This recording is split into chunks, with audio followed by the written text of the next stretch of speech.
here. The question is where? He has a list. The Heat, the Spurs, and the Rockets are Kevin Durant's preferred destinations. But the Suns have made it clear they will make the best deal for their franchise, even if it means trading Durant to a team outside his preferred list. So, right back we come here.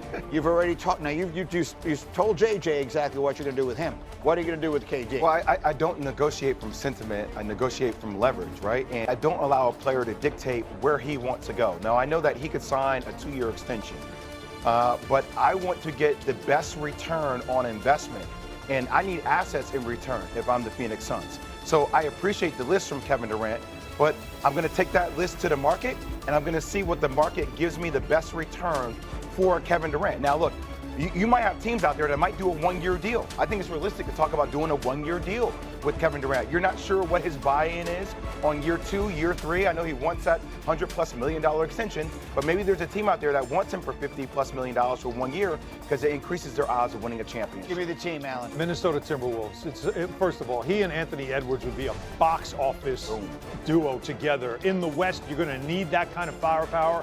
We see how close the Timberwolves have gotten. They've been a Final Four team these last 2 years. They need another finisher.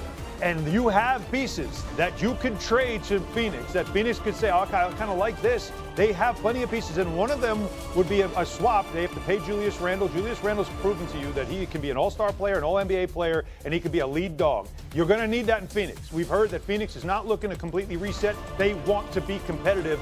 You're essentially getting a younger all-star for an older all-star. It makes sense for both levels. That also for the NBA would be a fantastic story to watch. Not knowing exactly what would be involved in the trade, I will continue saying the New York Knicks should be doing everything in their power to figure out a way to bring Kevin Durant. The New York Knicks, as currently constituted, and we're going to go into what Magic said about them and stuff like that as we continue, I do not believe they are a championship team.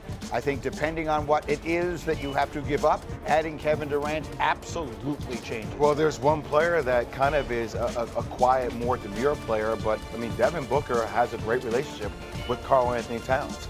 So if Devin Booker wants Karl Anthony Towns, Devin Booker has to state what he wants. Wow. Talking about Devin Booker in New York? No, he's talking about trading Karl Anthony Towns Devin Booker for Kevin Durant. That's what he's talking about.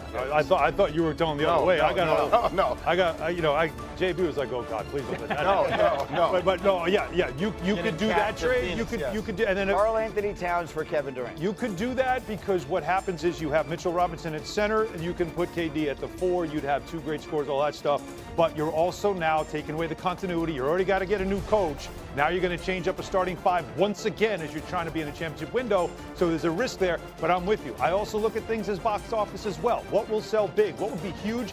That is a gigantic story, having a megastar like KD playing at the Garden. I just don't think right now that's on the front burner for this Knicks. The Knicks have been trying to get a megastar going back to LeBron's decision, right? Yeah. For 15 years. But not a 37-year-old. They fell into one. No, I get it. But I mean, they sort of created one in Jalen Brunson. Yeah. If you put him on that level with the megastars of the league, they could finally get their guy. And even though he's 37, I come back to the coach and the scouting report. What is Kevin Durant now? When you're preparing your team, we're playing KD tonight. What is he now? He's one of the most efficient scorers in the league. He's a guy who you don't have to run a lot of plays for, who can still score at a high clip, and you always have to know where he is, and you have to put multiple bodies and multiple eyes on him. He kind of reminds me at this point, if you guys remember Carmelo Anthony when he played for the USA team, right? Olympics Melo. He would play 19 minutes and he scored 35 points, right? Like, KD has the ability to do that, and he demands that type of respect. And the best thing about him is he can fit and play with anybody because he is so efficient and he doesn't have to be ball dominant and the plays don't have to always run through him. But JB, I would say continuity and who he was coached by would matter, because one of the areas he loved with Golden State is that the ball didn't stick to anybody in particular. And also I would say chemistry and personality traits matter. Who are you matching him up with? That's why I always go back to Anthony Edwards. It's like, here's a young dog that KD would know would be the guy. KD could be the closer. But I don't want to put KD in a situation right now where he has to be the guy the entire year. Yes. And we're going to build a culture around Kevin Durant. He's coming in to be a mercenary. pretty interesting stuff, and we've got Game 5 of the finals tonight tied up at 2, so the basketball is good. We'll be all over it all morning. Destinations are Miami, San Antonio, and Houston. That's according to ESPN. The 15-time All-Star has 1 year remaining on his current deal at just under $55 million. Now, once he's traded, Durant will be eligible to sign a new 2-year, $122 million extension on July 6th. For much more on this and the top landing spot for Kevin Durant, let's go ahead and say hello to John Gonzalez for more. John, great to see you. Let's go ahead and start here with just how good KD fits in with the Heat.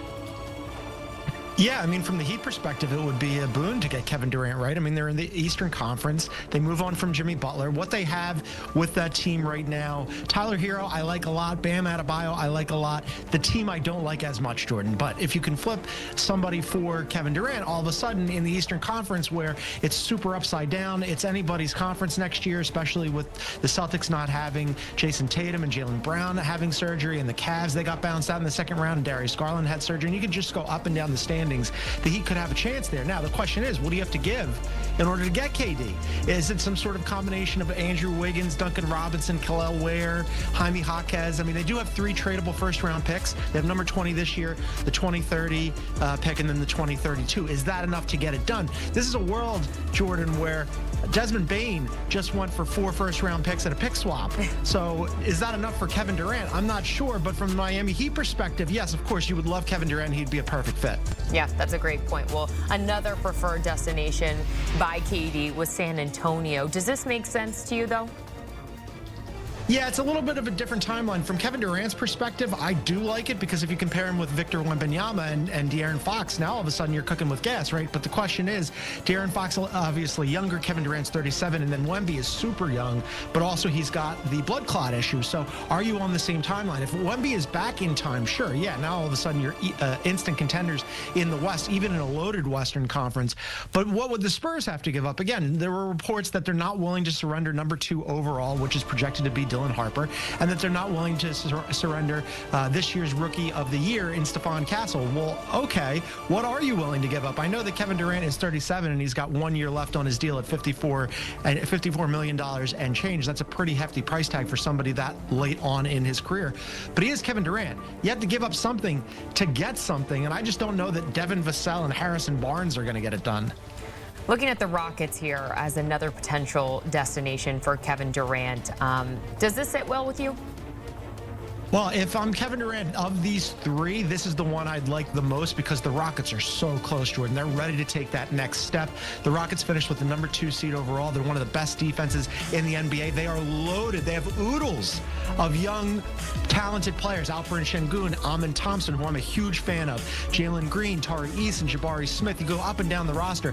They are loaded. Plus, on top of that, from the Suns' perspective, the Rockets control a big portion of the Suns draft moving forward. They have that 2027 first-round pick and the 2029. If you're the Suns and you have some designs on maybe tanking moving forward, you want those picks back. You want to control your own draft. Now, if I'm the Rockets, I don't think I'm going to do this because at 37 years old, Kevin Durant, as talented as he is, and even though he might level you up and make you an instant contender, even though you already were a contender, but really take you to that next level, I don't know that I'm going to do it because this team, as currently constituted, is young, talented, and it's sort of like a lighter, poor man's version of what Oklahoma City built, right? They built through their own organization. They stockpiled draft picks, and they didn't take any big swings because they didn't have to. Now, we'll see whether or not that ends up with them winning the NBA Finals this year, but they're 2 wins away, so that's a pretty good position to be in. If I'm the Rockets, Jordan, I want to kick the tires on this thing a little bit longer, at least another half season till the trade deadline before I make a move like this. All right, so aside from these 3 then,